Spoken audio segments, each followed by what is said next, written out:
안녕하세요, 북스무 카페 여러분. 자, 오늘은 역사학의 발달, 그러니까 이제 고려 시대 역사의 발달 관련된 내용을 이제 보겠습니다. 그래서 이 부분은 좀 약간 기초에 많이 나오는 부분인데요. 그래서 이제 삼국사기라든지 삼국유사라든지 동명왕편을 이제 집중적으로 좀 봐두시면 될 것 같고요. 자, 그러면 한 통 몇 페이지 펴보시냐면요. 245페이지 펴보겠습니다. 자, 그 내용을 볼게요. 자, 고려는 이미 전기부터 유학의 발달에 따라 유교적인 역사체, 서술체제가 정립되었으니 그것은 편년된 실력 편찬으로부터 비롯해 기전치로 완결됐다.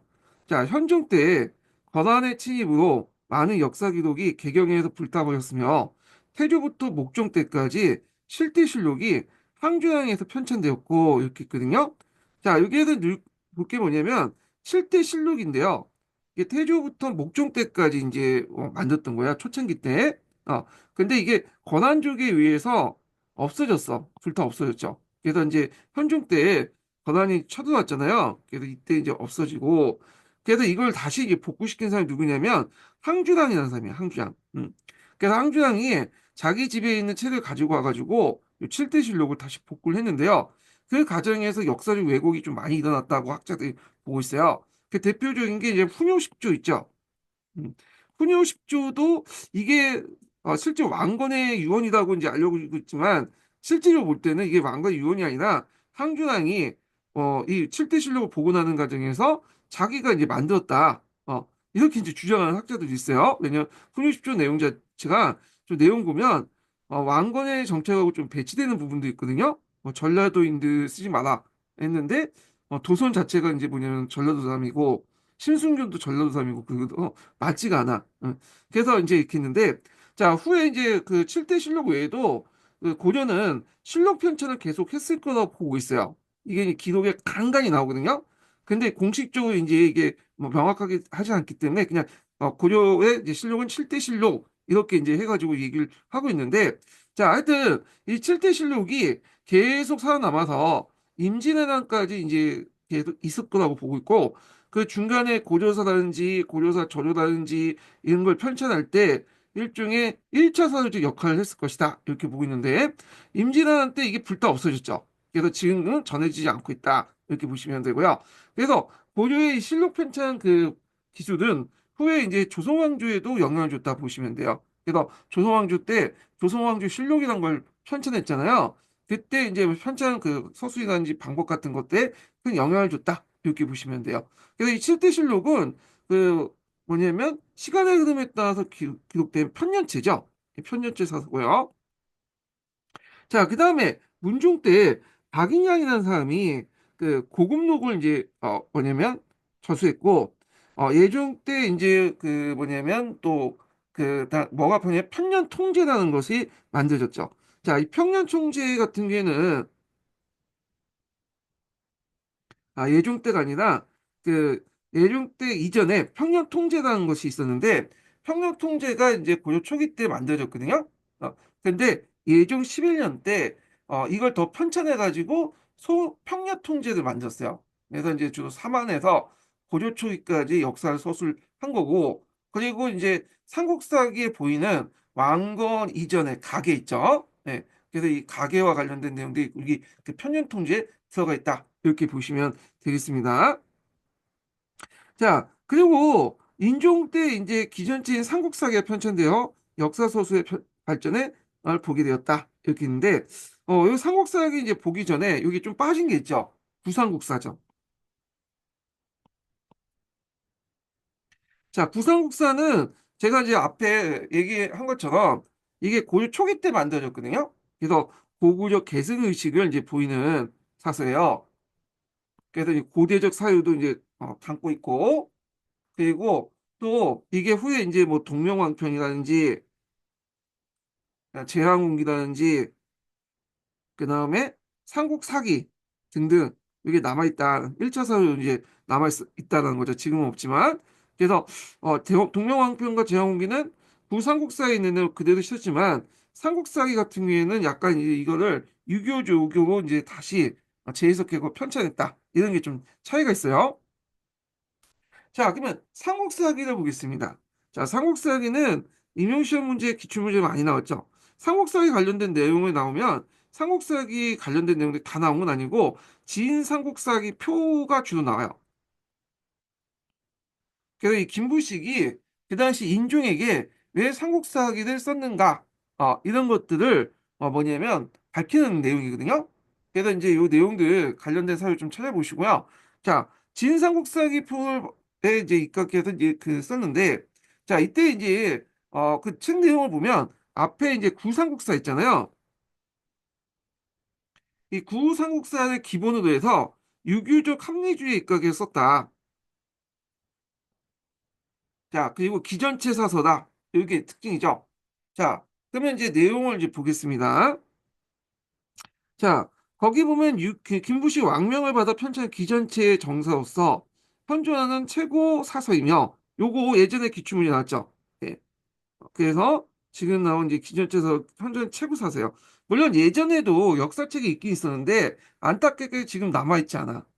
그래서 이제 이 삼국사기는 예전에 그 고기를 바탕으로 해가지고 예전 기록을 바탕으로 해서 쓰여졌다. 그래서 학자들은 삼국사기 자체는 2차 사료지만 1차 사료가 어디냐 1차 사료가 안 났기 때문에 거의 삼국사기는 1차 사료 정도 보고 이게 이제 학계에서 이제 통용되고 있죠. 자, 그 다음에 문신기조의 유교적 역사의식에 입각해서 서술한으로서 고려 중기 때 사풍을 뭐냐면 대표한 것이다. 이렇게 있죠. 자, 요게 유교적 합리주의라고 하는 그 것의 이제 제일 키워드 두 개가 뭐냐면 계력 불연난신, 무징불신이죠. 그래서 계력 불연난신한 것은 기괴하고 이상한 것은 쓰지 않는다. 하는 거야. 그래서 무징불신한 거는 증거가 없으면 믿지 않는다. 뭐 그런 내용인데 자, 이거는 이제 뭘 염두에 두고 있냐면, 요걸 이제 모충의 난에 때 관련된 거 염두에 두고 보시면 돼요. 그래서 이때 이제 모충의 난 때 이제 내었던 풍수지리설이잖아요. 이 어떤 민간신앙적인 내용이죠. 자, 그래서 이 모충의 난 때 이걸 내세워가지고 이제 반란을 일으켰단 말이야. 그래서 그걸 진압한 그 김부식 입장 올 때는 요런 반란들을 뭐냐, 더 이상 일어나지 못하게 하고 묘청이 난 이후에 이제 이렇게 민심이 분열돼 있었잖아. 그걸 하나로 뭐냐면 합칠 필요가 있었어. 그래서 유교적 합리주의를 내세워서 모청의 난에 일어난 어떤 풍수지리설이나 이런 것들, 민간 신학적인 요소들을 없애고 그 당시 유교적 합리주의를 입각해서 국왕중시적 중앙집권 체제를 확대 강화시키려고 했어요. 예. 그래서 이제 이런 것들인데, 그래서 요거와 관련돼 갖고 예전 기출문제 나왔던 게 뭐냐면 삼국사기가 쓰여진 시점이죠. 삼국사기는 1145년에 쓰였어요. 그래서 이제 요게 이제 뭐냐면 모충의 난이 1135년에 일어났고 무신정변이 1170년에 일어났거든요. 요 중간 사이에 딱 일어난 거야. 요거 좀 기억을 해두시고요. 그래서 이 삼국사기가 쓰여진 배경에는 이 모충의 난이 있다라는 걸 염두에 두시고 보시면 될 것 같습니다. 자, 그래서 이제 따라서 삼국사기는 종교적이고 정통주의 신라의 고대 사관을 대신해서 유교 사관의 합리성을 내세웠으며, 자, 여기에서 이제 정통주의 신라의 고대 사관, 이거죠? 그래서 이제 요거는 앞에서 말하는 이런 이제 풍수지서 같은 민간신앙적인 사고방식 있죠. 이런 것들을 얘기하고 있죠. 자, 그래서 당시 기족사의 분열과 송금에 대비해서 오는 국내 불안정성 속에서 자기 문화의 고약을 해 자국 역사의 재구성을 유도한 것이다. 자, 이런 것들을 알 수 있는 게 진삼국사기 표에서 알 수 있어. 지금 사대부들은 그 중국의 역사만 알지 우리나라 역사를 제대로 모른다. 그래서 우리나라 역사를 다시 알고자 이렇게 썼다. 이렇게 이제 보시면 되겠습니다. 자, 그리고 이제 여기에서 보면 그 송과 금의 대립으로 오는 국내 불안정성인데 이때 이제 금나라가 송나라를 멸망시켰죠. 정강이변이라고 하죠. 그래서 송나라가 이제 남송으로 이렇게 됐잖아요. 네. 자, 그러다 보니까 그걸 이제 보고 있었던 김부식 입장일 때는 잘못하면 우리도 금나라한테 멸망할 수 있겠다. 그렇게 생각을 하잖아요. 그러면서 어떤 생각을 하냐면 이제는 금나라 같은 대국한테 까부는 것보다는 좀 바짝 엎드려야겠다. 그렇게 생각을 했던 것 같아. 그래가지고 이제 삼국사기에서 쓴 김부식의 그 사관을 보면 굉장히 상당히 좀 사대주의고 그 다음에 이제 뭐냐면 이런 것들 볼 수가 있거든요. 물론 김부식이 사대주의자라고 한 거에 대해서 또 학계에서 의견이 많아. 김부식이 이제 그 삼국사기를 보면 사대주의적 요소도 있고 해석에 따라서 자주적인 요소도 있거든요. 예, 또 시대에 따라서 김부식을 이제 또 바라보는 관점도 있고. 그렇지만 일단은 김부식이 이제 그 역사 서술에는 좀 사대주의 있는 요소도 있다는 걸 볼 수 있어요. 그걸 볼 수 있는 게 연호 사용이죠. 연호 사용에 대해서 김부식은 상당히 반대했어. 그래서 이제 예전에도 한번 기출문에 나왔던 건데 김부식이 이제 연호 사용에서 반대한 내용이 어디 나있냐면 그 신라에 그 관련된 내용에서 서술에도 나왔어요. 그래서 신라 때 이제 뭐냐면 뭐 진동여왕이나 뭐 성동여왕이나 등등 왕들이 그 전에 뭐 법황부터 쭉 해가지고 연호를 사용했잖아요. 그러니까 이 김부식이 그걸 비판한 거야. 어떻게 조그만 나라 신라가 그 연호를 사용하냐? 이렇게 이제 하는데 그건 이제 김부식 현재적 입장에서 비판한 거죠. 그래서 김부식은 연호 사용을 통해서 이제 함으로써 그 당시 이제 신흥 강대에 있던 금에 어떤 이제 신기를 건질 수 있다 하면서 연호 사용을 되게 반대했던 거고 반대로 이제 그 앞에 노총 같은 사람들은 이제 연호 사용을 이제 찬성했던 입장들이죠. 요거 연호 사용 관련된 내용이 예전에 기출문이 나왔거든요.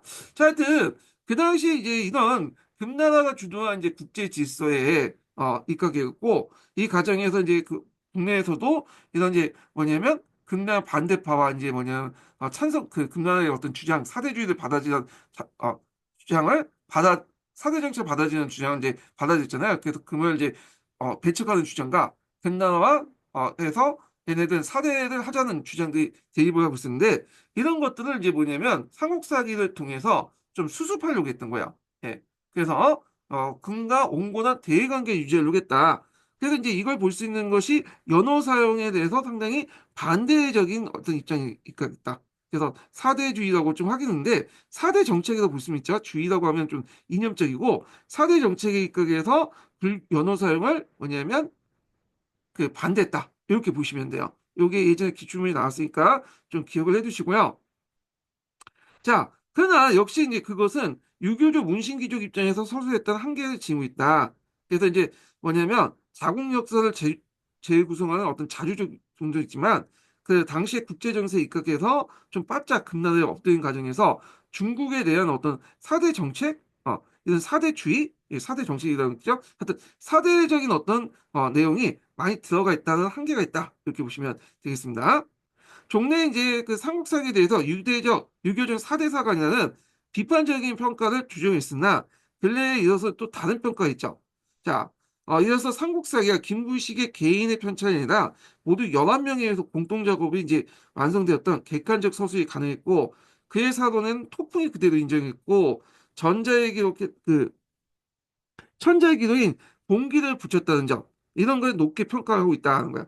자, 요걸 이제 볼 수 있는 게 있는데 요걸 좀 정리를 해볼게요.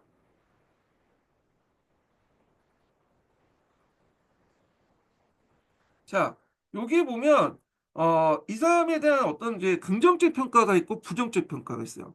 네.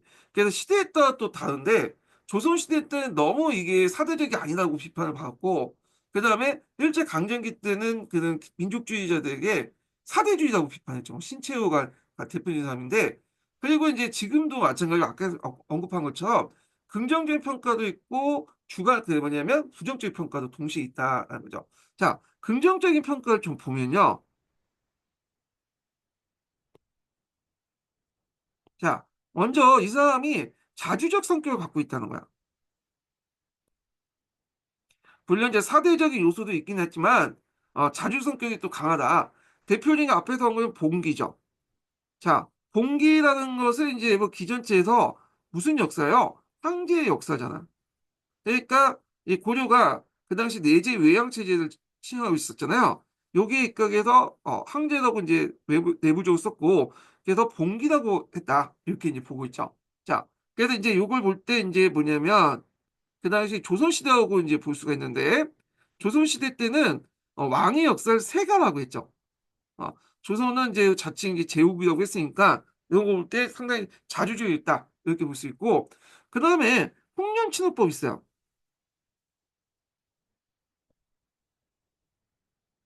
자, 홍량칭후법을 이제 즉인량칭후법이라고 하는데,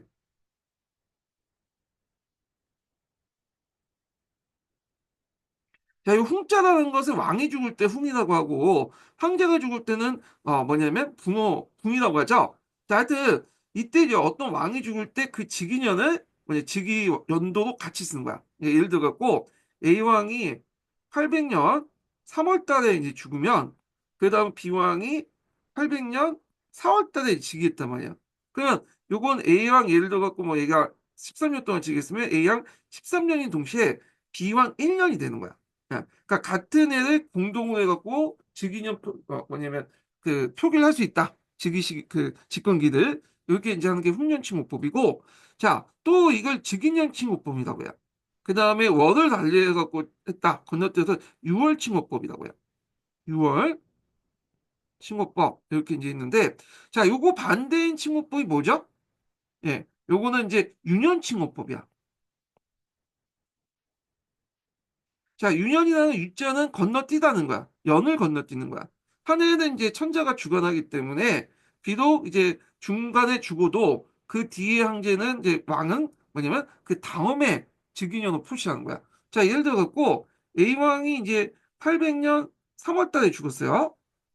그러면 이 사람이 이제 B왕이 800년 4월 달에 즉위했으면 비록 이제 뭐냐면 A왕이 통치 기간 3년이지만 3월 달이지만 그 후에 12월 달까지는 이 사람이 뭐냐 통치 기간이 있는 거야. 그래서 A왕 13년 이렇게 기억되고 다음에 801년부터 B왕의 이제 통치가 돼서 B왕 1년으로 이렇게 기록이 됐다. 이렇게 보시면 되겠습니다. 그래서 유년칭호법은 정통적인 중국의 칭호법이에요. 예. 그래서 이제 있는데 요 홍련칭호법은 우리나라의 어떤 칭호법이고, 그래서 고려 시대는 정통적인 그 중개 칭호법이 아니라 여기 우리나라에서 사용했던 홍련칭호법을 그대로 썼고요. 근데 이에 반해 조선 시대에 들어가면서 중국의 어떤 걸 영향을 받아서 중국의 유년칭호법을 도입을 했다. 이렇게 보시면 되겠습니다. 네. 그래서 이제 이걸 볼 수 있는 게 뭐냐면 강해군의 이제 즉위 과정에서 이 강해군이 이제 뭐냐면 즉위할 때 그 당시 이제 뭘 공표했냐면 즉위 연도에 대동법을 공표했거든요. 대동법. 근데 이 대동법을 공표한 그 연도 그때 즉 뭐냐면 아 그 측위 기간이 강해군 이제 즉위 집권 기간이 아니라 선조 뭐 39년 해갖고 선조 마지막에 기록돼 있어요. 강해군 했지만 그 한 해의 연도에는 선조가 뭐냐 집권했던 식으로 보고 그 기록을 한 거야. 그래서 이 유년칭호법을 이제 뭐냐 채택했던 거죠. 그래서 이제 이런 내용들 좀 같이 기억을 해두시면 되겠습니다. 예. 자, 그 다음에 이제 또 하나가 토풍을 인정했다는 토풍. 토풍은 이제 요거죠. 예, 바람풍자인데, 자, 우리나라의 고유한 풍은 뭐냐, 풍습을 인정했다는 거야. 예, 토풍을 인정했다. 그래서 이제 대표적인 게 뭐냐면, 그 당시 근친혼, 이를 인정하고요. 동성끼리 결혼하는 것을 인정했죠. 예. 그래서 이 근친혼을 인정하고 동성을 인정한다는 것은 중국에서 반대하는 거잖아요. 유교적으로. 근처 인정 안 하죠. 동성부용 되게 강조하죠. 그래서 이런 것들이 토풍이 인정했다. 그래서 이제 고려시대 때, 이제 초창기 때 보이는 왕시대 근친혼이나 이런 것들에 대해서 뭐 비판적이긴 하지만 그래도 홍려보다 낫지 않냐. 그런 식으로 해서 인정을 했다라는 거죠. 그래서 이런 걸 볼 때 자주적인 성격을 갖고 있다라고 이제 볼 수 있고, 그 다음에 이제 삼국을 각각 아국이라고 이제 이건 나중에 좀 얘기하고 이건 뒤이고, 그 다음에 본격적인 유교 상한을 확립했다.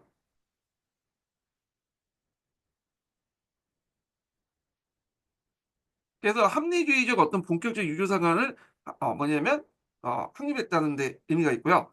그 다음에 신라 중심이라고 하던데 그거에 대해서는 이제 뭐냐 비판적인 어떤 건이죠. 신라 중심이 아니다라는 거죠. 그래서 예를 들어 갖고 이제 뭐냐면 그 고구려 백제 신라에 대해서 각각 아국이라고 했고 우리 야자를 썼다는 거죠. 우리의 역사라고 이제 인식을 했고, 신라 측 기록이 많은 게 어쩔 수 없었다.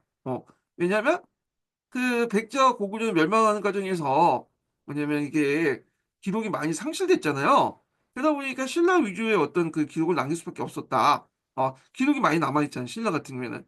그래서 이제 이거에 대해서도 김부식이 상당히 뭐냐면 약간 얘기를 했죠. 이 기록이 많이 부족하기 때문에 어쩔 수 없다. 그렇게 이제 얘기를 했던 거고. 그 다음에 이게 또 김부식의 어떤 단독으로 한 것처럼 김부식의 어떤 입장이 많이 반영됐다라고 이제 하고 있거든요. 근데 보면 이제 그건 뭐냐면 잘못된 거다. 왜냐면 12명 이게 집단 그 서술이죠. 그래서 김부식 총감독을 했지만 집단적으로 서술했다는 거야. 이게 간찬사서기 때문에. 그래서 김부식의 입장이 반영되기보다는 좀, 어, 반영되지 않고, 아니, 분명 반영은 됐겠지만, 그렇다고 해서 완전히 반영된 건 아니고, 일부분이었다. 뭐, 이렇게 이제 주장을 하고 있어요. 그래서, 나름대로 이제 이런 긍정적인 어떤 뭐냐면, 것도 있다. 이렇게 보시면 되고요. 이거 외에도 여러 가지 있는데 일단 기본서에 있는 내용들만 좀 얘기한 거예요. 근데 부정적인 게 있어요. 부정적. 아까 이제 부정적인 것은 긍정적인 연결해서 보시면 돼요. 사대적이다. 특히 연호 사용 같은 거 있죠. 어, 이런 것들 반대를 했잖아. 그래서 대표적인 게 신채호 같은 사람. 신채호는 김부식 별로 안 좋아해. 그래서 이제 있고 너무 신라 중심이다. 어, 신라 비중이 높다는 거야. 그리고 이제 있고, 정통 사상이나 이제 고대 사상을 제대로 평가를 못했다. 어, 정통 사상이나 고대 관념을 유교적 합리주의 입각에서 말살시켰다. 어, 그래서 이제 일단 여러 가지 이제 문제점이 있다는 거죠. 그거에 대한 반론도 있고, 그래서 이게 이제 삼국사기에 대한 어떤 이제 입장이 시대에 따라 또 지금 현재에도 이렇게 찬반양론이 되게 많다. 이렇게 보시면 되겠습니다. 그러면 이제 이 사학사적 의의가 뭐냐? 현존하는 가장 오래된 사사예요.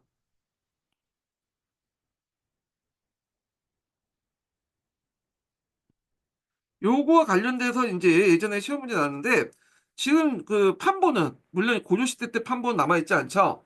판본은 지금 남아있는 판본은 삼국사기에 있는 오래된 판본은 옥산서원에 있던 걸로 알았어요. 옥산서원.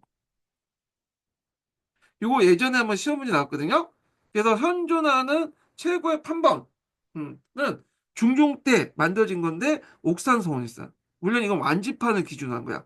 완전한 이제 판을 기준으로 했고 파편적인 거는 뭐 태조 때도 있고 태종 때도 있는데 지금 남아있는 거는 중종 때 만들어진 거고 옥산서원에 있다. 요거 예전에 10년도 기출문제에 나왔던 거죠. 이것도 왜 이래? 아,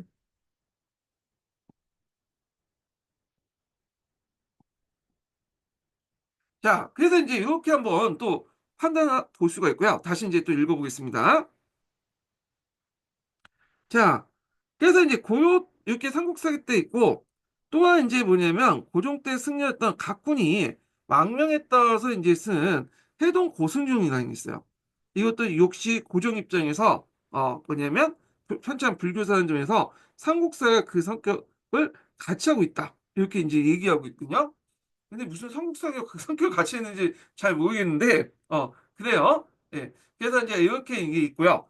자, 그래서 이제 이 고정 입장에 썼다라는 걸 좀 이렇게 보시면 될 것 같고, 요 삼국사기는 이제, 좀 더 자세한 설명은 푸셈에서 보면서 좀 얘기해 볼게요. 푸셈 483페이지 보겠습니다.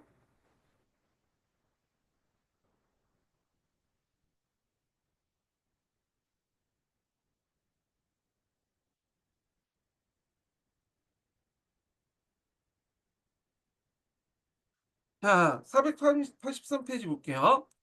요거 이제 보기 전에, 여기 이제 국보셈의 구특강에 있는 사학사 관련된 내용이 있어요. 여기 좀 자세히 돼 있거든요. 근데 지금은 그냥 시간 계산 읽지는 않는데, 관심 있는 분들은 이제 한번 읽어보세요. 이 부분은. 자, 그래서 이제 여기 삼국사기까지 내용을 이제 좀 보겠습니다. 자, 푸세의 내용 볼게요. 삼국사기는 인종 때 편찬되는데 이보다 앞서서 고려 이전 시기의 역사를 정리한 노력도 고려 초기에 있었다. 자, 구 삼국사는 이러한 노력의 산물이었다. 예. 그래서 편찬 시기에 관해서는 강종 때 또는 건환의 2차 침입 이전의 어느 시점이라고 주장하고 있지만 근래에는 건환이 2차 침입 막아내고 이후에 현종 4년의 전해가 제외되어 있다. 그러니까 구삼국사가 언제 쓰여진 거는 정확히 모른다는 거죠. 네. 자, 구삼국사는 현존하지 않아 자세한 내용은 알 수 없으나 고려 초의 이제 시대 분위기 속에서 고구려 계승의식을 강하게 표현했을 걸 추정하고 있다. 그리고 고대적 사유를 담은 기록들을 탈락시키지 않고 널리 수용했을 걸 보인다. 그런데 요게 이제 예전에 한번 구삼국사의 특징 관련돼서 시험에 나왔던 거거든요. 네, 좀 기억을 해두시고요. 자, 그래서 그냥 단군봉기나 동명왕 봉기 등이 담겨져 있었을 거죠. 왜냐면 단군 봉기는 이제 삼국 유사에 이제 있었던 건데 삼국 유사에서 이제 요걸 가지고 썼을 거 추정을 하고 있어요. 추정. 근데 정확한 건 아니기 때문에 최초에 이제 단군 신화를 기록한 건 삼국 유사로 보고 있고, 그다음에 동명왕 봉기가 실렸다는 거는 동명왕 편에 나와 있어요. 그래서 구삼국사를 펴서 봐서 이제 그 동명한 그 내용을 보니 그 내용이 있거든요. 그래서 이렇게 담겨져 있어 쭉 보고 있고요. 자, 고려가 후삼국을 통일하는 과정에서 바대와 바대 유민에 대한 통합 의식이 강하게 내비치고 있었으므로, 그래서 구삼국사는 고구려와 바대의 계승 의식을 담고 있다. 현존하는 삼국사기는 구삼국사기와 여러 가지 점에서 크게 다르다.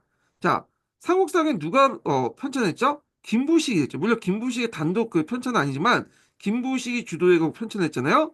그 다음에 이제 했던 게 모총의 난이야. 그래서 모총의 난을 토벌하는 그 토벌의 직을 김부식이 했고, 모총에서 내세웠던 이제 뭐 석연귀지서 같은 인간신앙 같은 것들을 이제 뭐냐면 없애려고 했던 거죠. 이런 것들이 삼국사기에 많이 반영됐다. 이렇게 보시면 되죠. 자, 그리고 인종 때 국외에서 거란이 쇠퇴하고 여진족의 급락을 새로 등장할 고유의 압력을 가해와 국내 정치에 커다란 파동이 일어났다. 그래서 이걸 금나라의 4대 요구를 받아들이지 않는 사람과 아니다라는 이렇게 대립이 있었잖아요. 자, 국내적으로 문벌 귀족 가운데 독주하는 이자계의 난이라면서 문벌 귀족 중심의 어떤 체제에 문제점이 있었다. 자, 이런 시대적 배경 속에서 서경이 중심된 개경의 문벌 귀족 중심의 체제에 도전하면서 서경을 천다고 대조 고려의 사대를 요구했던 여진을 정부할 걸 주창했다. 자, 이런 운동의 자주를 돌아가자 모총은 서경에서 반란을 일으켰다. 자, 모총의 북진 정책에 주장하고 사상적으로 풍수 도청 사상에 기반을 했다. 모총은. 그래서 그 당시 모총은 북진 정책을 주창하였고 사상적으로 풍수 도청을 기반했다. 자, 모총의 진압한 이 직후 삼국사를 편찬했는데, 그것은 모청의 난의 분열도 민심에 대수하고 국왕 중심의 중앙 집권 체제를 강화할 목적이 있다. 요 목적과 관련된 내용이 예전에 시험에 나왔죠. 배경하고 목적. 예. 요그 모청의 난과 연결돼서 이제 보시면 될 것 같고요. 자, 왕명에 따라 김부식이 책임 편찬관이 되어 최세보, 이훈모, 허영재 등 8명의 창고와 그 다음에 이제 그 정승명이나 김중호 등 2명의 강구 등, 이게 아마 이제 창고나 강구 같은 경우에는 이제 편사관의 지휘 같아요. 삼국사기를 편찬했다. 그래서 이제 여기에서 볼 수 있듯이 삼국사기는 김부식의 단독상 그 편찬이 아니라 11명이 만든 공동 편찬이고 사찬이 아니라 간찬이었다. 이렇게 보시면 되겠죠? 자, 그래서 김부식은 당시 고종이었으므로 나머지 10명의 평사관들이 편찬의 주역이 됐을 것이다. 그렇지만 김부식은 사료의 선택이나 각 건의 계획, 그 항목의 서문, 인물 편찬 및 논천들이 직접 관여해 서술했을 것이다. 따라서 그 삼국사기는 김부식의 영향력 아래 그의 주도에 편찬되었다고 볼 수 있다. 그래서 11명의 공동 편찬을 만들기 때문에 김부식의 어떤 입장이 조금 반영됐다. 그리고 완전 반영이 아니라 조금 변형됐던 입장도 있는 반면에, 이렇게 이제 김부식이 이런 작업을 통해서 그 입장이 많이 반영됐다고 하는 관점도 있어요. 예. 자, 하여튼 이렇게 있고, 자, 인조 23년에는 삼국사가 완성됐는데 이 책은 우리나라 현존하는 가장 오래된 설사. 그리고 꼭 외워두시고요. 자, 그래서 이제 삼국사기 관련된 내용이 있고, 여기 삼국유사와 관련된 내용이 있어요. 예. 그래서 이제 있고, 삼국사기와 삼국유사를 비교하는 내용이 있거든요. 일단 삼국사기 부분부터 한번 읽어보겠습니다. 자, 삼국사기는 유교적 사서의 관례에 따라서 중국 정상 기전체 여러분들 알다시피 인물 중심의 역사죠. 인물 중심의 역사. 그래갖고 이제 있는데, 형식을 도입했다. 삼국사기는 공기, 연표, 지, 열전 이렇게 구성되는데 외워두세요. 이거 요즘에 한번 시중 나왔죠. 그래서 그 삼국사기 구성에 대해서 공기, 연표, 지, 열전. 공기는 항제와 관련된 거죠. 고려는 내지 외양이었죠.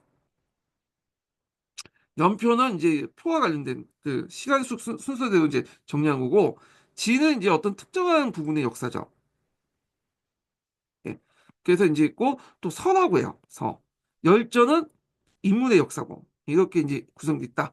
그래서 참고로 이제 그 고려사 같은 경우에는 똑같은 기초책 고려사는 세가 열전, 지, 연표예요. 표라고 하죠, 이걸 또. 예. 이렇게 구성인데 이 세 가로 간 건 아까 말한 것처럼 제후국이기 때문에 제후국. 자, 하여튼 이렇게 있고 그래서 본계 분량을 전체의 절반 이상 한 것은 열전 위주의 중국사에서 크게 다른 점이다. 자, 여기에서는 정치나 천재지변, 전쟁, 외교 등 관련된 내용이 담고 있어서 당시 삼국의 정치 사회상을 보여주고 있다. 지는 제사, 악, 그다음 색복, 거기, 그다음 기용, 복사 등등 8개 항목으로 나뉘어 있고 열전은 69명의 개인 정리가 실려 있는데 열전의 비중 중에 하나가 뭐냐, 김유신 이하의 신라인들이 있어요. 김유신의 비중이 제일 많아요, 이게, 김유신. 어, 그게 뭐냐면, 한국사에 있었던 이제 그 뭐냐면 그 김부식이 경주 김씨거든. 그리고 김유신도 이제, 물론 이제 저쪽 가야 계통이지만, 이런 경주 김씨하고 연결돼 있잖아요. 그러다 보니까, 김유신에 관련된 자료가 많았던 것 같아요. 그래서 이제 했던 거고, 그 다음에 백제와 고구려에 대한 배려가 적었다.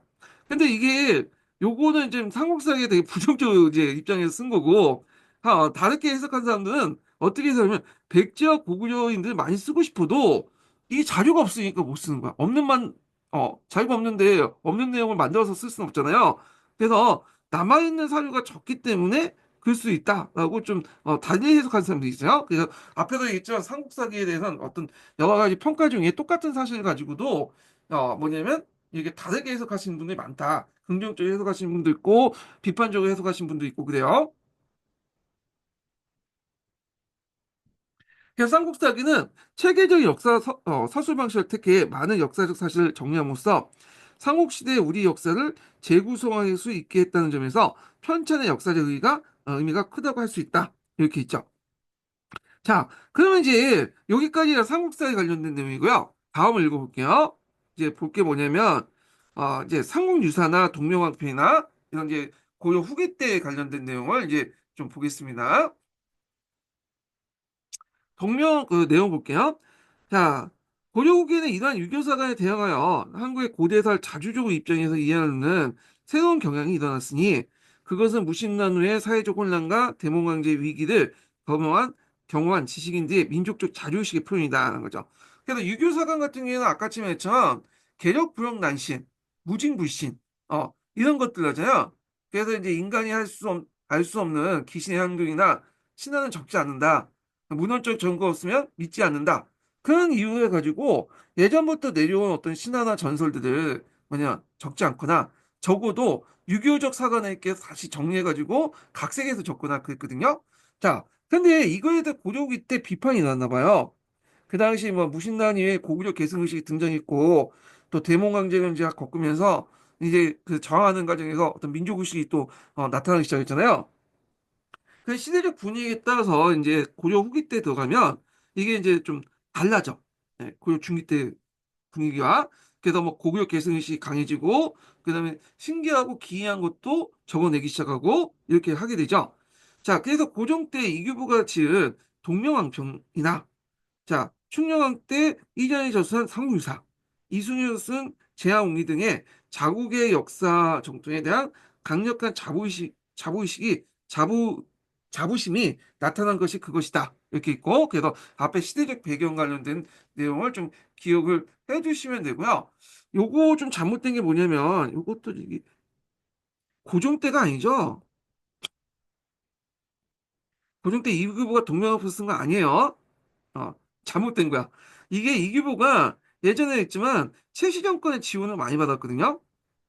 그리고 동국 이상국집이라는 것도 편집을 할 때 최씨 정권의 지원을 받았고 이제 편집을 했어요. 여기 뭐 동명왕표에 들어갔죠. 그래서 그걸 염두에 두고 고종 때 이규보가 지은 동명왕표 이렇게 했는데 틀리죠. 동국 이상국집은 모르겠는데 이게 동국 이상국집인 것 같아. 근데 동명왕표 자체는 이거는 그 전에 최씨 정권이 등장 이전에 명종 23년에 지은 거야. 예, 요거 틀려. 예, 오기야. 그래서 이제 이렇게 있고 자, 하여튼 이렇게 있고 특히 삼국유사 같은 한국 고대사를 엮은 사서 있지만 삼국유사 삼국사기가 그 성격이 판이하다. 자, 그래서 사대적인 유교사가 입각해서 편찬 기전제서 정사의 삼국사기에 비해서 삼국유사는 불교사를 중심으로 고대의 설화와 야사를 많이 수록했고 특히 대항 당군을 민족을 시주하다는 자주의식을 간직하고 있다. 이렇게 있거든요. 너무 간단하게 적혀 있어. 상공유사에 대해서. 어. 자, 그래서 이 상공유사 같은 경우에는 예전에 한번 기출문제 나왔던 거거든요. 그래서 이거 국부생 예전에 북특강 관련된 내용을 좀 읽어봐야 좀 자세히 알 수 있는데, 자, 그러면 상공유사를 좀 정리하고 좀 넘어갈게요. 이게 너무 짤막하게 돼 있어갖고 이거 정리하고 나서 그 다음에 관련된 그걸 또 읽어보겠습니다. 푸셈에 있는 내용을. 예. 자, 상업유사의 이제 그 시대적 상황을 보면요. 충렬왕 때 민족적 자주의식을 바탕 정통 문화를 올바르게 계승한 움직임이 나타나게 돼요. 그래서 몽고의 항쟁이나 원간 섞기 이후에 민족적 자주의식을 바탕으로 정통 문화를 좀 올바르게 이해하는 그런 경향이 대두하게 되죠. 그리고 그 당시 이제 충렬왕 때는 이제 원나라 간섭기잖아요. 그래서 원나라 간섭을 벗어나는 움직임과 함께 당군을 이제 뭐냐면 시주하는 역사의식과 민족 정체성이 만들어져요. 그래서 예전에는 이제 사만 일동 사상이 있었죠. 이 사만 일동 사상은 우리는 사만이지만 만 진한 변화이지만 하나다라는 거잖아요. 근데 이제 나라가 혼란기 때는 사만 의식보다 일동 사상보다는 사만 의식, 분립된 역사 의식이 등장하게 되거든요. 그런데 이제 몽골이 쳐들어오면서 외부에 이제 공격을 받으니까 내부의 응징력이 강해지죠. 그러면서 사만 일동 의식이 뭐냐면 청산되고 우리는 하나다라는 민족 의식이 등장하게 돼요. 예. 그리고 원나 간섭기도 그런 것들이 이제 원나 간섭에 대한 반감 때문에 더 강해지게 되죠. 자, 그래서 이제 이런 것들이 역사의식에도 반영이 되는데, 그래서 이제 어떻게 반영됐냐? 이게 단군 신화를 우리 어떤 그 조상으로 여기는 것들이 이제 등장하게 돼. 원래 단군이라는 것은 그 우리 전체 이제 조상이라고 인식한 게 아니라 저쪽 이제 평양 지역의 민간 신화였어요. 아, 구전됐다고 이제 보고 있죠. 자, 그걸 이제 뭐냐면 기록을 남긴 게 뭐냐면 최초 기록은 삼국유사요. 물론 이제 학자에 따라서 이제 뭐냐 구삼국사의 기록이 있다라고 이제 보긴 하지만 하여튼 공식적으로는 표면적으로는 삼국유사의 이제 기록을 최초 남겼죠. 그래서 평양 지역에 전하던 민간 신앙이었던 이 단군 신화를 삼국유사에 기록을 했는데 왜 기록을 했냐? 앞에서 삼일통 의식이 깨지면서 우리는 하나다는 의식이 형성됐잖아. 그러면 사만 전의 역사를 거슬러오다 보니까 이 단군이라는 존재가 부각이 된 거예요.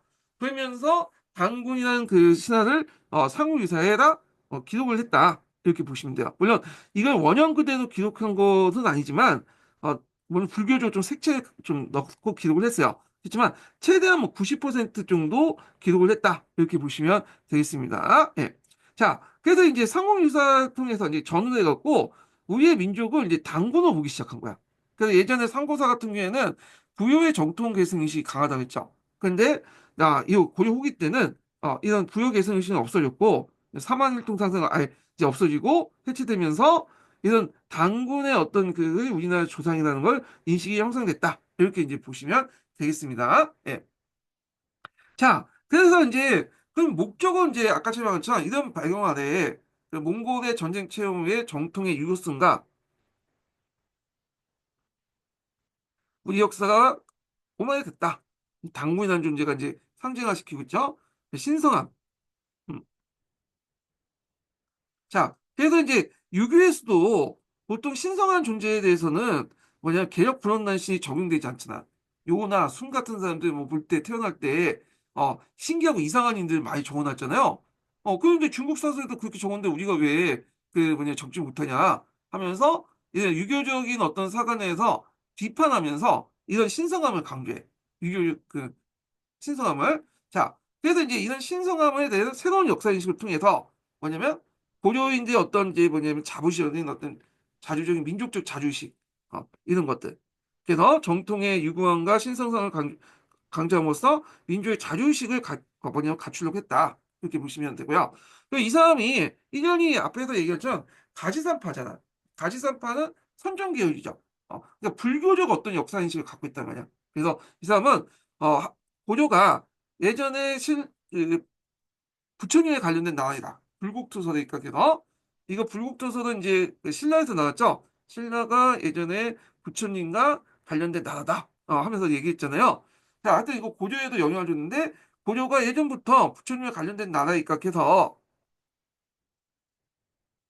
이 불교적 사관을 통해서 혼란한 사회를 통합하려고 한 거야. 예. 이런 것들이 목적이었다. 여기 보시면 편찬 목적. 그거 외워 두셔야 돼요. 정통적인 유교성, 정통의 유교성과 신성함을 통해서 민족적인 어떤 것들 자주의식을 갖추려고 했고, 불국토서대 입각해서 혼란한 사회 통합을 하려고 했다. 물론 여러 가지 목적이 있지만 뭐 이렇게 쓰시면 될 것 같고, 이 목적 관련된 내용이 예전에 한번 기출문제에 나왔다는 거죠. 예. 자, 그래서 있고, 이 다음에 이제 또 편찬 체제를 좀 볼게요. 보통 이제 삼국사기 같은 게 기전체라고 하잖아요. 근데 삼국유사는 약간 이제 뭐냐면 편찬 체제가 좀 예매모호해. 어, 야, 그래서 다양하게 섞여 있어. 이 편찬이 삼국유사. 그래갖고 이제 뭐 고승전 예전에 유명한 승려들이 쓴 정기문 같은 거 있죠. 이런 거와 그 다음에 뭐 야사도 있고요.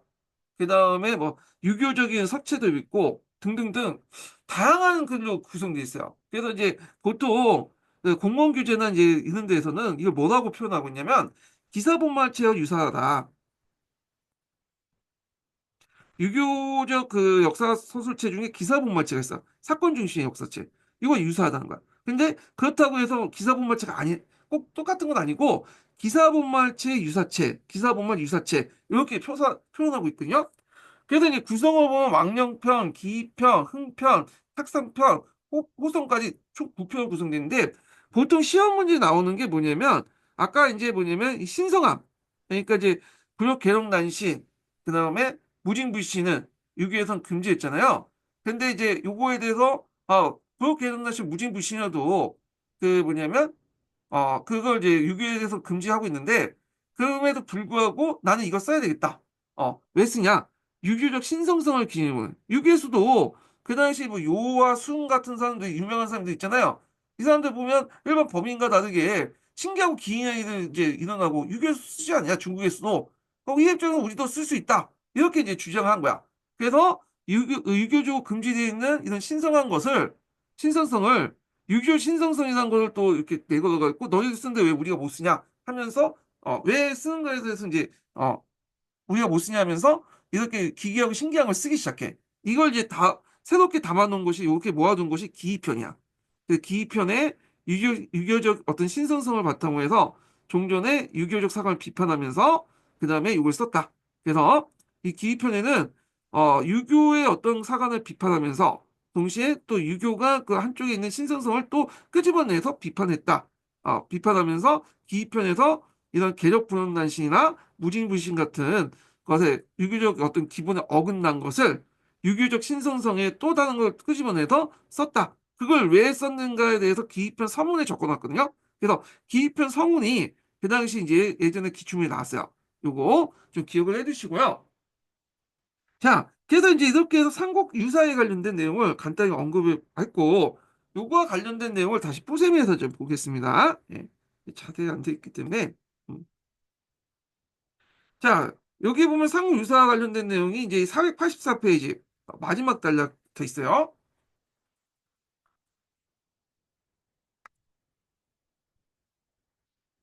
자, 삼국 유사가 전수할 때 시대 상황은 인종 때와 다르다. 인종 때는 삼국 사기가 저술될 때도요. 저술될 때죠. 삼국 유사가 저술한 이년은 경주의 소구연인 장사군에 태어나 9살에 출가했으며 14살에 설악산 진정사의 대웅장로로서 부족기를 받았다. 22세에 선종 승과에 합격했으며 26세가 됐던 고종 18년에 몽골의 침입이 시작되어 이후 30년 동안 대몽황제가 계속됐다. 자, 이 대몽황제 기간 동안 이제 어떤 일은 민족의식이 형성되고 기층 공동체가 파괴됐어. 그래서 예전부터 내려왔던 이제 신기하고 기이한 그런 이제 이야기, 신화나 인간 설화나 이런 것들이 전승이 안 됐죠. 그러다 보니까 여기에 대한 위기의식이 일어난 거야. 그래서 이 기층 공동체가 깨지면서 전승이 안 된 설화들을 뭔가 서술해야겠다라는 어떤 의식도 있어요. 자, 원종 2년에 그는 왕명호 강화에 초청되어 선월사에 활동했으며 이후 경상도의 여러 사원을 이 주석했단가? 예, 주석했다. 그래서 이제 거기 있었다는 것 같아요.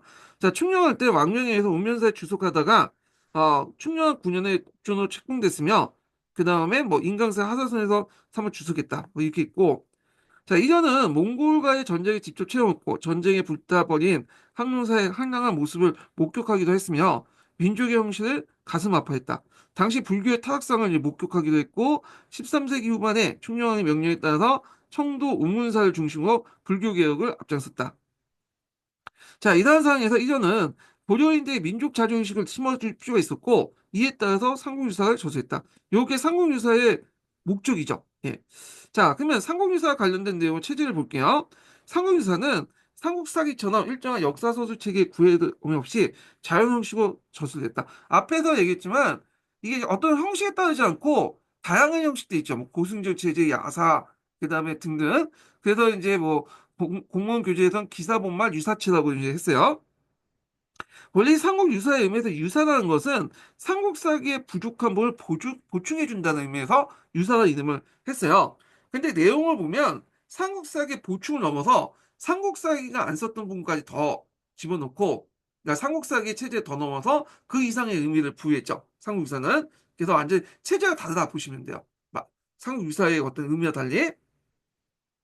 자, 하여튼 이전은 이게 이제 상호유사를 쓰기 전에 온갖 자료를 다 조사를 했어요. 그래가지고 고기라든지 옛 기록들, 사지, 금속문, 고문서, 사서, 승전, 문집, 승전은 이제 승려들 고승전 관련된 내용이야. 강공에게 이제 뭐냐면 수집했고, 그 다음에 이제 중국적 자료도 덜리 모았다. 자신이 직접 듣고 발굴한 민간 전승의 수많은 서가와 전설도 주요 자료를 제시했다. 자, 그래서 상호유사는 5권 9편으로 구성됐다는 거죠. 왕령편, 기이편, 흥법 등등이 있는데, 자, 여기에서 이제 1권부터 쭉 5권 중 나오는데, 그중에 좀 유명하게 기이편이야. 그래서 보통 그 시험 문제에 많이 나오는 그 기이편 서문이죠. 그래서 유교에서 말하는, 공자가 말하는 이런 개혁 분원난신, 무징불신을 왜 내가 써야 되냐, 이런 것들을 이제 자기가 적어놓은 거야. 여기다가 그 기입편. 그래서 이제 기입편 성의 그 내용이 있고, 그리고 기입편 무징불신과 개혁난신 관련된 관련된 그 써지 않은 그것 때문에 배제된 그 내용들을 여기 기입편에 적어놨다. 이렇게 보시면 되겠습니다. 자, 그 다음에 여기 쭉 넘어가서 전체 분량을 절반에 배당한 왕년편과 기입편 구성은 다른 고성질 체제에서 찾아볼 수 없다. 그래서 왕년편은 후 고구조와 후백제까지 이제 기술하고 있으며 가락구의 왕령 이 포함되어 있고, 그래서 이제 그 삼국사기에는 없는 가라의 역사가 있어요. 그러니까 금강가의 역사가 있죠. 가락국기. 원래 가락국기는 고려 시대 때 만들어진 그 책이라고 보고 있는데 지금 없어졌고, 그 중에 일부가 뭐냐면 여기 상옥유사에 있어요. 예. 그 다음에 이제 삼국사기가 다른 모습이 있다. 그래가지고 보통 이제 삼국사기 같은 경우에는 공개 가야의 역사를 적어놓지 않죠. 그렇지만 여기에서 왕령편에 가락국이 이제 포함되어 있고, 따로 이제 가야 역사를 정리했어. 가락국기를 이용해서. 삼국사기 같은 경우에는 가야 역사에 관련돼서는 신라와 관련된 내용들만 적어놨는데 체계적이지 못해요. 예, 단편적인 거죠. 신라 관련된. 근데 여기는 나름대로 가락국기에 위해서 왕령도 집어넣고 가야의 역사도 집어넣었다. 물론 이게 금강가야 중심의 역사긴 하지만, 예. 자, 기해편은 국가혁명에 신이하고 힘이 크게 작용했다는 인식에서 신이한 걸 기록한다라는 이름을 붙였는데, 고조선 이대 후백제기까지 광범위한 내용을 59개 항목으로 다루고 있다. 자, 요거는 좀 예전에 기출사회와 관련된 내용이기 때문에 한번 보겠습니다. 예. 잠깐 그 자료 좀 볼게요. 자, 이게 기입편 서문이거든요. 왜 내가 이제 신기하고 기이한 걸 왜 적어놨냐, 여기다가 그 입장을 밝힌 거야.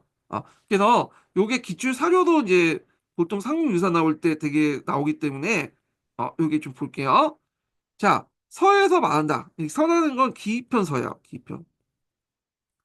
대저 옛 선인들이 예하고 나라를 흠모하고 인이로서 가르쳤으며 계상하시고 난작한 귀신을 말하지 아니한다. 됐죠? 자, 계상하고 난작한 귀신이 말하는 건 뭐야? 개혁 불용난신이죠. 자, 요거는 이제 누가 얘기했냐면 공자가 얘기한 거야. 공자. 예. 자, 그래서 요 관련된 내용이 또 동명왕평 서문에도 보여요. 이거 좀 이따 읽어볼게요. 동명왕평 서문은. 자, 그래서 재앙대 이르렀을 때이 부명을 안고 도록을 받아서 반드시 보통 사람보다 다를 것이 있은 뒤에 큰 변란이 있고 기회를 타서 계기를 잡고 대업을 이룬다.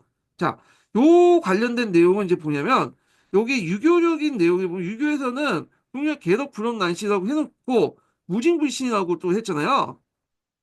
근데 유교의 그 책들 보니까 유명한 왕 그죠 뭐 요나 순이나 그 당시 여러 왕들 뭐 이런 것들 사람들 보니까 얘들이 이제 나라를 통치할 때는 항상 이제 하늘에서 뭐가 분명히 내려오고 뭔가 다른 사람보다 범인보다 뛰어난 이들 굉장히 신기한 이들이 많이 나왔다는 거야. 그래서 그걸 통해서 이제 대기의 대업을 이뤘다 큰 뜻을 이뤘다 하는데 그래서 그 예를 드는 것이 이제 여기 쭉 있죠. 왜 유교적 사서에서 이런 것들 이러는 거를 이제 그 예들을 사례들을 쭉 유교적 사서에서 찾아서 이게 쭉 언급을 하고 있어요. 예.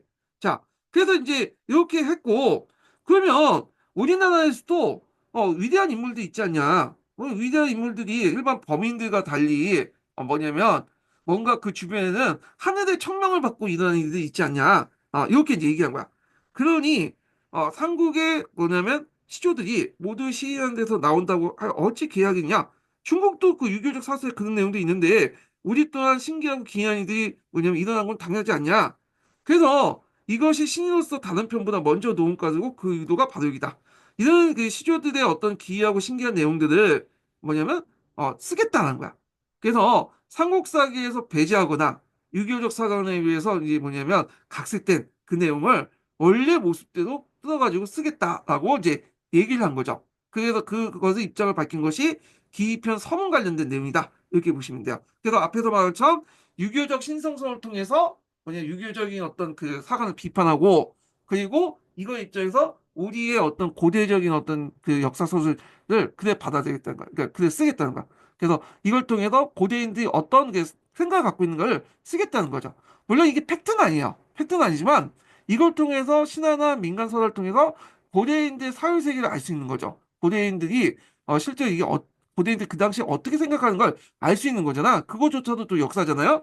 그런 측면에서 참 의미가 있다라고 보시면 되겠습니다.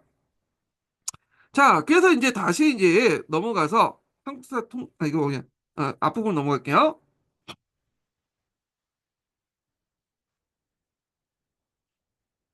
자, 다시 있고 여기죠. 예. 자, 그 다음에 이제 앞에서 말한 것처럼 이제 또 고려 중기청에 가락국기도 넣었다.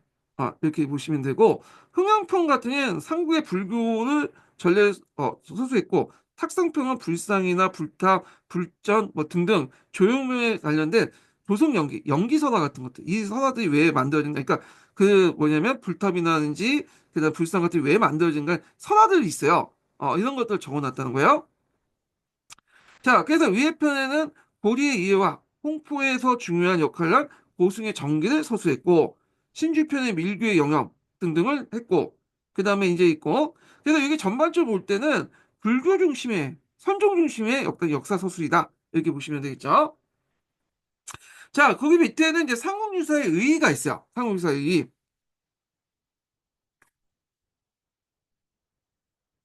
자, 상국유사는 서술 체계가 삼국사기만큼 체계되지 않지만, 삼국사기에 기술돼 있지 않은 당고신화나 민간 서화, 불교에 관한 내용이 수록되어 있으며 우리의 역사의 정통과 사회 문화 전반에 관한 소중하고 풍부한 자료가 전해지고 있다. 두 번째, 신라의 한가에 11수나 실려 있어 국문학 연구에도 귀중한 자료를 제공해준다. 두 가지 어떤 그 사학살적 의의 이렇게 적어놨죠. 예. 그래서 이제 이렇게 이제 보시면 되고요. 그 다음에 이제 여기 뒤편에 가면 이제 삼국사기와 삼국유사 역사 의식이 있어요. 요걸 좀 읽어보겠습니다. 앞에 두 개 내용을 이제 정리해갖고 이제 쭉 역사 의식 측면만 이제 특화해가지고 적어놓은 것 같아요. 예. 자, 요거 하기 전에 첫 번째 어떤 그 인증번호 알려드릴게요. 첫 번째 인증번호는 51번입니다. 첫 번째 인증번호 51번이에요.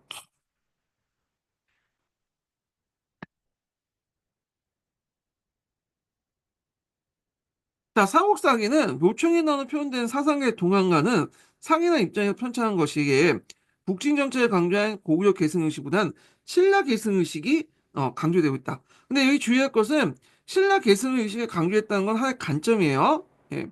그래갖고 이제 관점이고, 그거에 대한 이제 뭐냐면 반론도 되게 많아요. 반론도. 예. 그래서 이제 반론을 보면 신라 백제 고구려를 각각 우리의 어떤 국가 아국으로 표시했어요. 우리 아자, 이게 아자 있죠? 예. 그래서 아자, 아로 구성됐고, 그 다음에 신라 봉기보다 백제 고구려 봉기가 많다는 거야. 이게 뭘 이해하면 통일 신라까지 합쳐갖고 신라가 많은 거지. 통일 신라를 빼고 삼국의 역사로만 보면 뭐예요? 전체 양을 볼 때 백제 고구려 봉기가 많다는 거야. 근데 우리가 신라를 역사가 많이 보이는 거는 통일 신라까지 포함되니까 신라가 많은 거지만 삼국의 역사 순수하게 통일신라 이전의 역사는 오히려 백제 고구려 봉기가 더 많다. 그 다음에 이제 이렇게 있고 백제 고구려가 이제 뭐냐면 상대적으로 기록이 없는 거는 사서가 별로 없기 때문에 남아있는 사서가 없기 때문에 그런 거지. 그 신라 중심으로 쓰려고 했던 건 아니다. 이런 반론이 있어요. 예. 자, 하여튼 이렇게 볼게요. 구체를 살펴보면 신라가 사대하는 나로서 독재 연호를 제정하여 사용하면 옳지 않다고 논했고 고구려의 멸망이 중국에 대한 불순한 태도라고 했다. 이렇게 이제 있죠.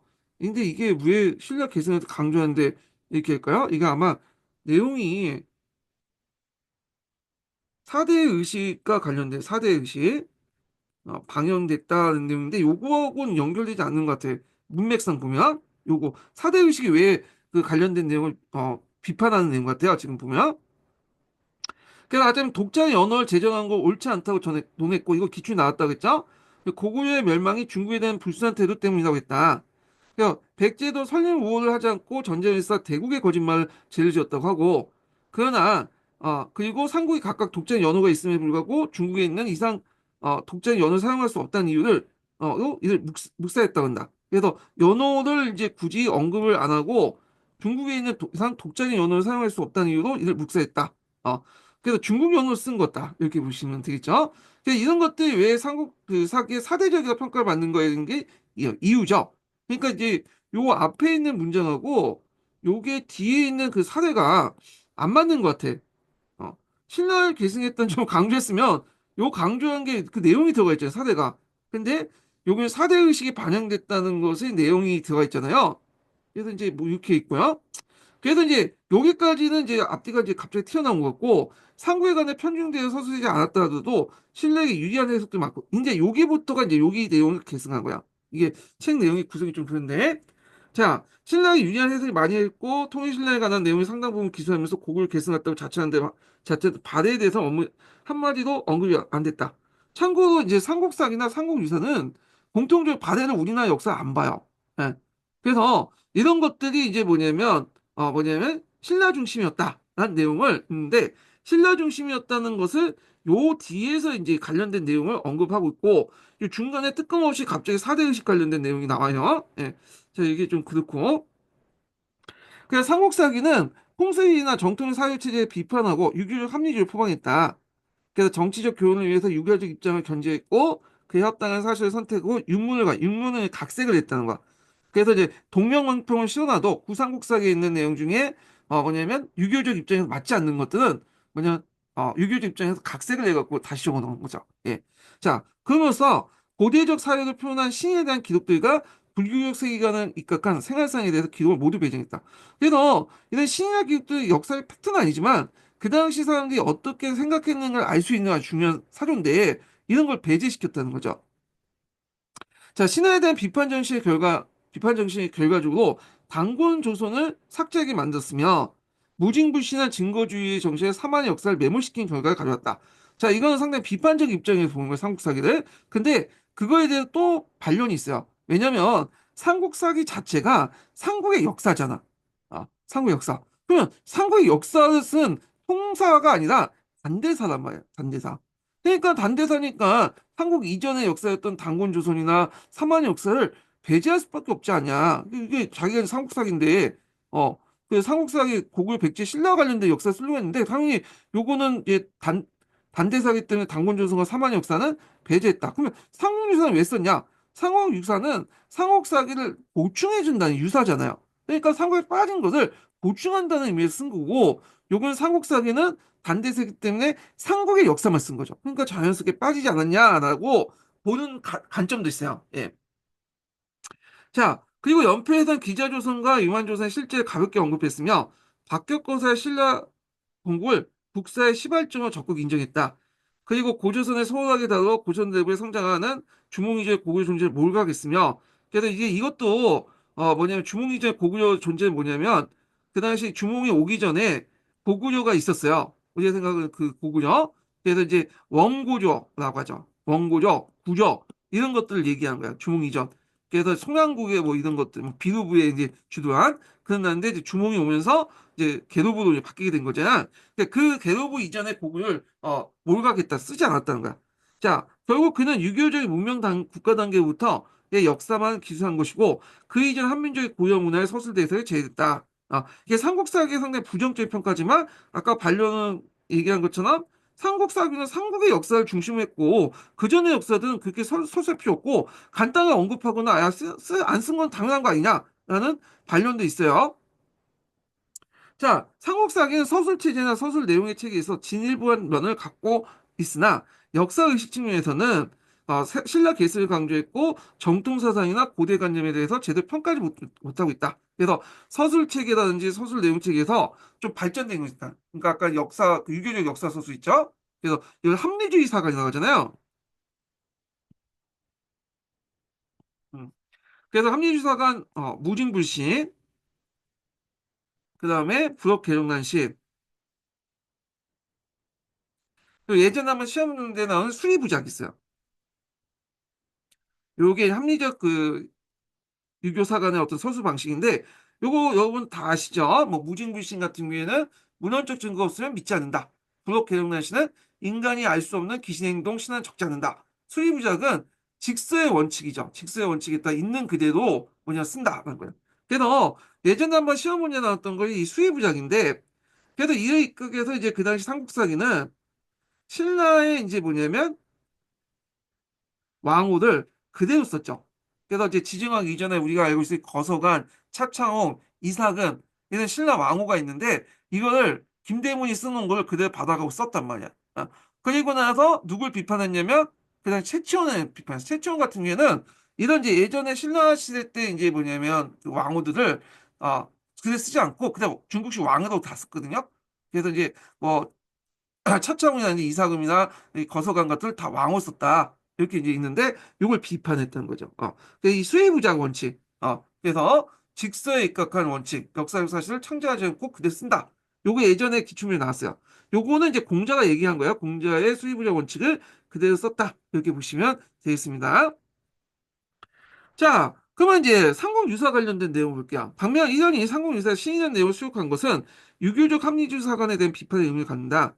자, 이전은 원나라의 간섭을 받으면서 문화적 위기의식을 느꼈고 그러한 의식을 전제로 단군의 고조선부터 시작하는 한국의 고대세 체제를 세워 우리 역사의 자주성을 강조했다. 자, 이거는 우리나라 역사의 정통을 불교 신앙을 중심으로 파악했다. 시적이고 시의적 선화와 불교의 영원 선화를 많이 수록하고 있는 것이 상호유사의 두둔 특징이다. 또한 불교적 세계를 포섭된 기층문화에 대한 기록이 있다. 불교적 세계관에 포섭된 기층문화에 대한 기록을 했고, 당군, 기자, 위만, 그리고 사만의 역사를 재구성해 상고사의 시야를 넓혀줬고, 상고제왕의 위협을 가시하려고 한 것은 이전의 작사 태도가 불교적 세계관에 머물지 않았음을 보인다. 그러니까 불교적 세계관의 기층 문화를 이제 기록했지만 또한 상고사 내용도 포함시켰던 거야. 그래서 이대 제왕의 위협을 또 가시하는 측면도 있다. 이렇게 보시면 돼요. 그래서 삼국사기 뺐거나 간단하게 그 기술만 했던 내용을 더 부각시켜서 자세히 적어놨다라는 의미가 있죠. 자, 삼국사기와 다른 역사의식을 소지했기 때문에 고대사의 책을 다르게 제시했으며 모아진 자료도 지배층 중심, 유교적 가치를 강조하는 것이 아니라 불교 내지 민간신앙 기층문화에 대해 다수였다. 그래서 이제 삼국사기는 팩트 위주로 했죠. 유교적 합리주의 사관에서. 근데 삼국유사는 팩트에 맞지 않더라도 예전에 내려온 신화와 민간신화를 서사를 그대로 수용함으로써 그때 사람들이 어떻게 생각하는가를 알 수 있게 만들어준 거야. 이것도 일종의 역사적 어떤 사실이잖아요. 자, 그래서 이런 것들이 삼국사하기가 좀 다르다. 이렇게 보시면 될 것 같고, 또 하나는 이제 지배층 중심 유교적 가치관이나 불교 내지 민간신앙 또는 기층문화를 중심으로 했다. 자, 삼국사기나 삼국유사는 고려 이전의 시기의 역사를 다루고 있지만 역사의식에 큰 차이가 있기 때문에 서술 내용도 상당히 차이 있다. 그렇지만 공통점도 있어. 이 공통점이면서도 한계성이 있어. 두 개 뭐냐면 신라를 중심으로 했다는 거야.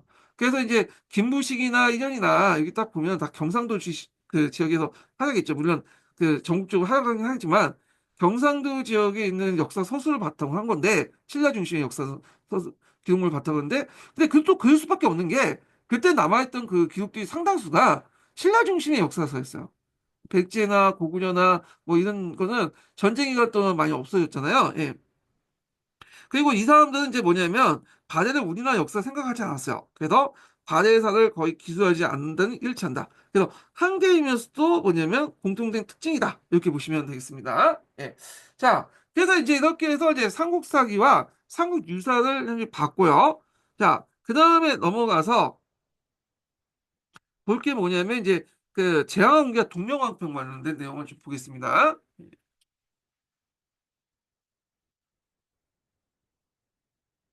자, 여기 읽어볼게요. 제왕기부터 볼게요.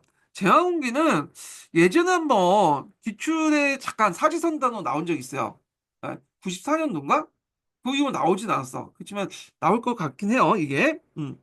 자, 제왕기 관련된 내용이 있습니다. 제왕기는 역시 우리나라 역사 서술을 당군으로부터 서술되었고 또 동명왕표에서 동명왕을 고구려의 건국적 그 영으로 축혀 올려 커다란 긍지를 가지고 서사시를 지은 것 같은 민족의식을 표현했다.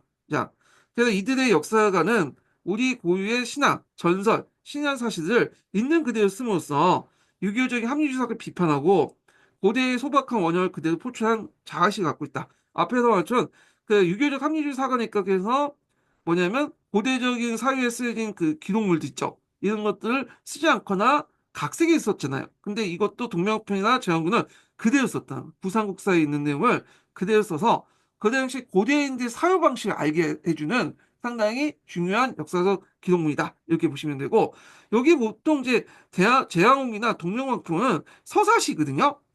그래서 그 당시에는 역사적 기록물을 산문 형식의 역사적 기록문을 서사시 형태로 운문 형태로 이렇게 바꿔가지고 썼어요. 그러니까 우리식으로 따지면 지금 삼국사기 성룡유사 같은 기록물들을 뭐 애니메이션이라든지 이런 걸로 해갖고 그리잖아 만화나 애니메이션 형태로 그런 것도 비슷하다고 보시면 됩니다. 왜냐하면 민중들이 뭐냐 좀 더 친숙하게 이렇게 다가갈 수 있도록 그 당시에 뭐 민중들이 한자를 읽을 수는 없었겠죠. 그러니까 일반 지식인들이 중국 역사에 빠져 있으니까 우리 역사를 좀 쉽게 소개시켜주기 위해서 그 당시 이런 운기 형태, 운문 형태로 했다.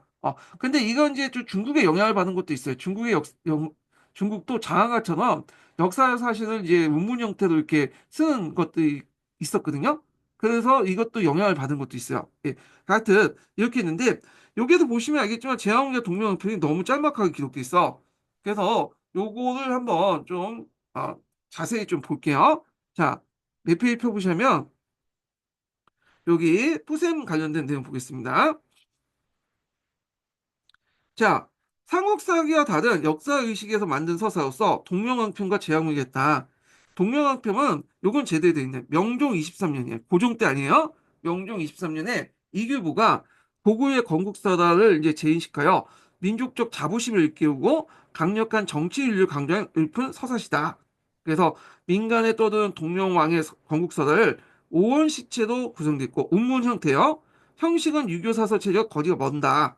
아, 그래서 이제 여기에서 이제 자주 이제 예전에 나왔던 게 두 명 나왔거든요. 동명왕평이. 그래서 되게 동명왕평 서문이 있어. 내가 동명왕 왜 동명왕 관련된 기록을 왜 하느냐 하는데 그 내용이 있어요. 이게 예전에 기출문제였는데 이건 좀 이따 살펴보고요. 자, 이거는 구삼국사. 이거 내는 나와. 이거 두 번 나왔어요. 시험 문제. 그래서 삼국사기나 삼국유사나 제왕홍기나 동명왕평이나 그 기반이 됐던 사서는 이 구삼국사야. 그래서 부삼국사를 대본하여 민중사회에 구전되고 있는 서야를 중리함으로써 복을 계승한 고구려의 기원을 신성한 것으로 인식하고자 했던 자조적인 어떤 문화의식의 근저를 두고 있다는 거죠. 그래서 이제 요 동명왕편 관련된 내용이 시험문에 나왔기 때문에 여기 한번 볼게요. 이게 자료 몇 번이야? 자료가 6번이네요. 네, 6번. 이거 볼게요. 기출사료인데 자주 나오는 기출사료거든요.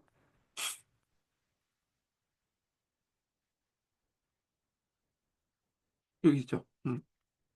자, 요 자료 6번이 이제 동명왕을 왜 썼나? 동명표를 왜 썼냐는 서문이야. 그 서문에는 창제의 의도, 그러니까 이게 서술 의도가 나와 있어요. 서술 의도가. 예. 그래서 이제 이렇게 있는데,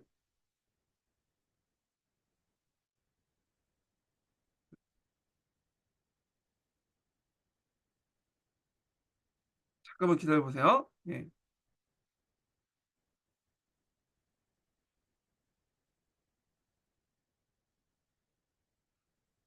자, 그 내용을 보겠습니다. 예.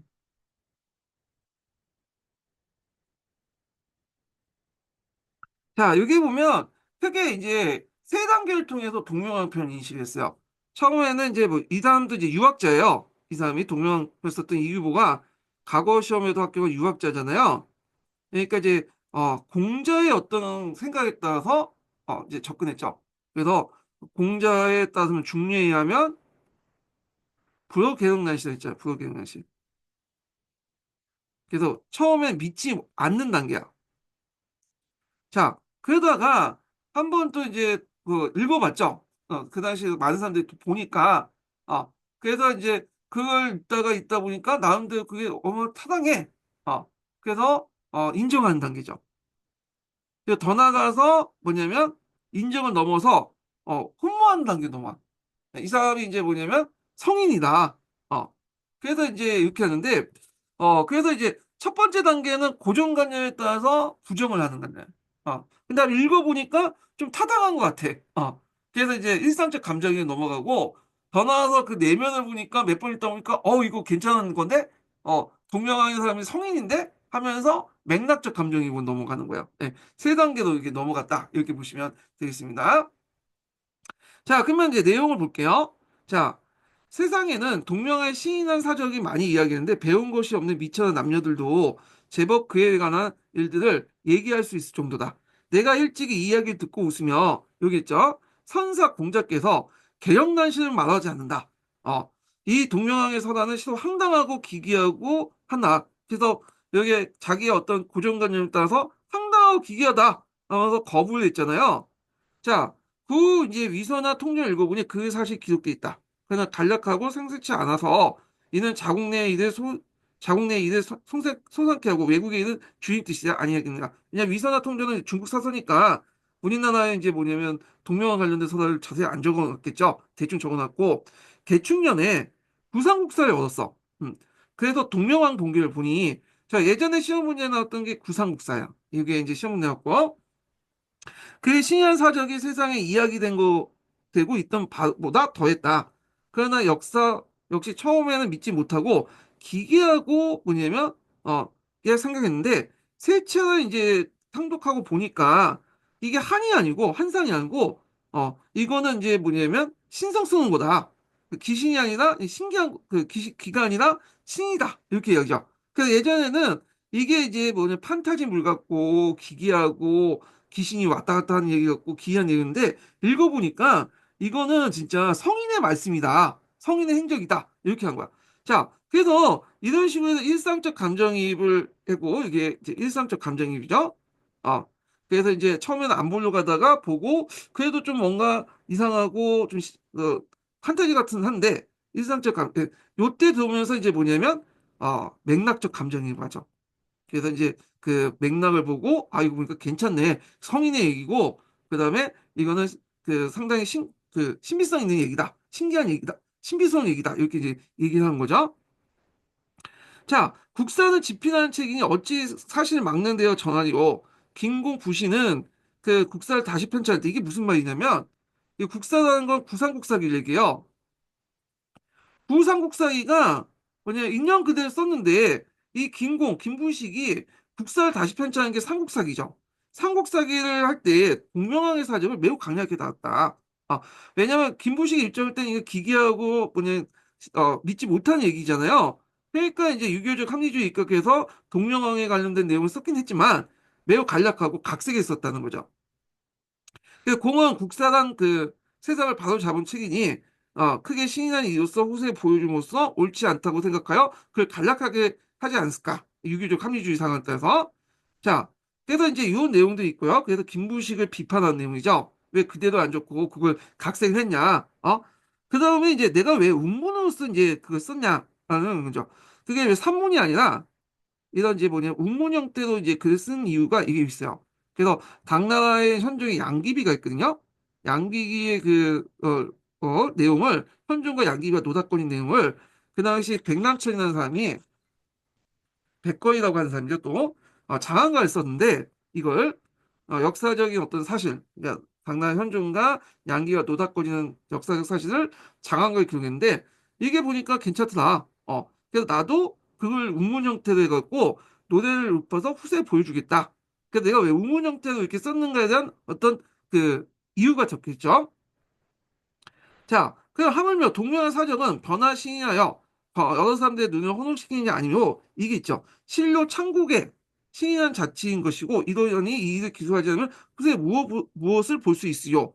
이른 까닭에 시를 지어서 이 동명왕편을 씌어서 왕편을 동명왕의 서다를 써서 시를 써서 이를 기록하고 문호 천하로 하여금 우리나라가 본래 성인의 나라임을 알게 된다. 요게 이제 의도죠. 창제의 의도.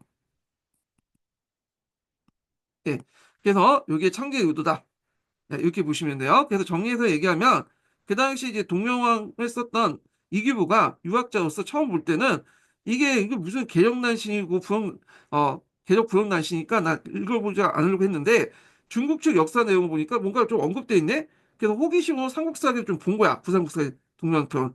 그러니까 좀 그래도 이제 뭐냐면 믿지 못하겠고 좀 이상한 얘기다. 그래서 이제 읽다가 몇 번 읽어보니까 이게 판타지문이 아니라 성인의 기록문이라는 걸 이제 알게 된 거죠. 그리고 그것을 이제 또 넣어서 동명왕을 그걸 제대로 안 산 그 삼국사기를 비판하고요. 김부식을. 그리고 내가 왜 이거 산문이 아니라 왜 운문을 썼느냐. 그래서 현종의 양귀비전을 바탕으로 해갖고 이제 뭐 백나천이 이제 장학을 썼다 뭐 이런 얘기를 하면서 그 후세에 이제 이걸 해서 운문 형태를 알리고자 이렇게 썼고 그리고 이걸 통해서 우리나라가 본래 성인의 나라를 알리고자 하는 의도였다. 창제의 의도였다는 걸 여기에서 밝히고 있는 거야. 네. 그래서 내용들 파악을 해두시고 요거 한 두 번 정도 나왔기 때문에 시험 문제 또 나올 수가 있죠. 예, 요걸 좀 기억을 해두시면 되겠습니다. 자, 그 다음에 이제 다시 앞으로 돌아가서 이제 또 동명아편 관련된 내용을 좀 읽어볼게요. 요 부분이 시험 문제 자료 나오는 거니까 좀 자세히 읽고 있어요, 지금요. 네, 어디까지 읽었어? 아, 자, 그래서 이제 있고, 아까 처음에 여기까지 읽었죠? 예. 그래서 이제 쭉 내용이 있는데, 여기가 이제 그 밑에 뭐가 관련된 또 내용이냐면, 제왕옹기 관련된 내용이 있거든요.